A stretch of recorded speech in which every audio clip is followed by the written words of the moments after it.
Hey,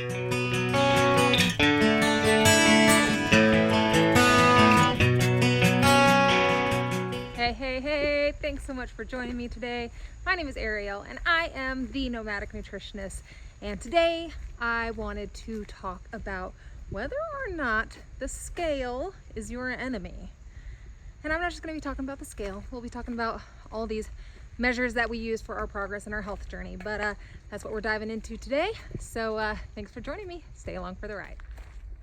All right, so I thought I would bring you our little chit chat today from one of my favorite spots to walk out by where we're staying right now.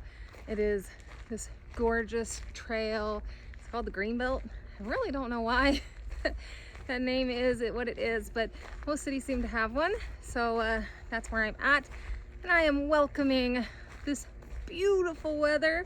It's only in the 70s, and for Texas, if y'all know Texas, it's hot here. So super nice weather, out getting a walk, getting some exercise in, and chatting with you. So what's on my mind is the tools that a lot of people put too much value on when it comes to our health journey. All right, so measurements like the number on the scale. So that is not our only measure of success. And what really ignited this idea for me to talk to you about is that I decided to try to start tracking what I was eating again, just to see where I'm at with my protein intake, because I have goals of building more muscle and leaning out, and wanted to see what my protein is. Well, I use an app that a lot of people use to track their food and their calories and all of that. And if I weren't educated in the field that I am in and didn't know better, then I would be putting my trust in this app about what my caloric intake should look like. And it said that I should be aiming for 1,200 calories a day, and that is being incredibly active, what I put in the app. Hang on a second, I'm walking down some terrain. Hang on, I'm gonna show you this really cool spot. It's probably my favorite place, and it might be a little loud to hear me talking over the waterfalls.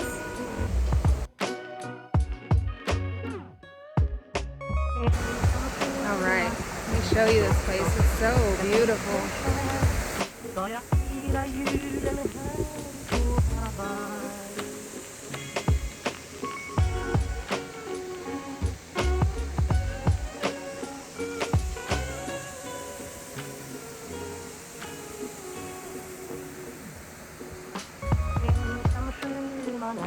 I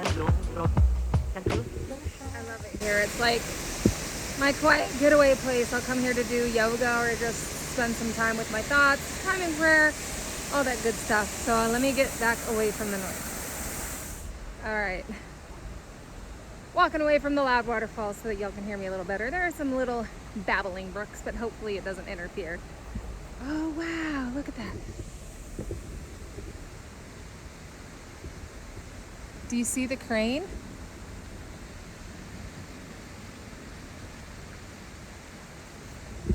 Hang on.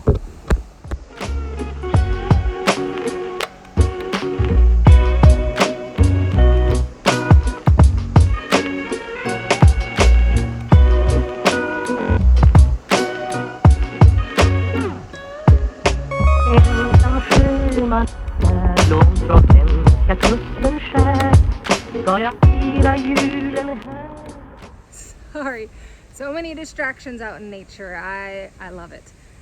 Anyway, so in this app, it says that I should be getting 1,200 calories. Well, I know that that's not right. So I decided to do my own calculations, and I should be getting at least 2,500 calories. That's more than twice what this app had told me. So you have to sometimes maybe ask a professional for their opinion, or don't be afraid to get a second opinion, or do your research, because we put our trust in these things that can steer us wrong. And if you are not getting enough calories in, then and that can help you to put on weight if your goal is to lose weight. Or like for my instance, my goals, for example, I would not be able to build out more lean muscle and lean out like I want to, because I would not be feeding my body what it needs to build those muscles. Anyways, so yes, definitely learn to use more than one tool. Seek a second opinion. Things like, how are your clothes fitting? How are you feeling? What's your quality of sleep like? How do you feel when you look in the mirror? Are you noticing changes that way? Because we have so many tools that we can use and different things that will help us on our journey, and some things will hinder us. And then you can get frustrated and want to give up and feel like, what's the point? Or fall off the wagon over and over again, or you'll just feel like absolute crap. And who wants that? So, yes.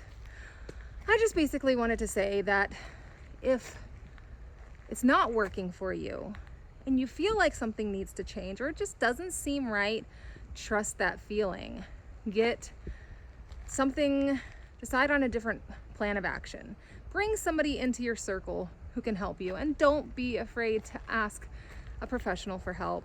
There are so many people who are educated and knowledgeable, and I don't mean going to your favorite influencer who is in the health and wellness industry, because that doesn't necessarily mean that they have the education to back up what they're saying. So find somebody who's got the credentials, the know-how, who has spent the time and money to educate themselves, and ask them to help you.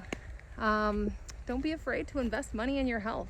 It is worth it, and you will find your long-term success and not deal with all of these frustrations and bumps in your journey. Granted, that doesn't mean that there won't be struggles. There could. We all go through them, but it will definitely make it a much more enjoyable process. So that's really all I got for you. That's all I wanted to talk about. So thank you so much for joining me. I hope this was somewhat helpful, just sharing my thoughts and experiences to hopefully better you and your journey. So thank you. Please don't forget to like and subscribe. It will help me a lot in the algorithm, and it will also help you to see more of me. All right, so I will catch you on the flip side. In the meantime, have a blessed one. Bye.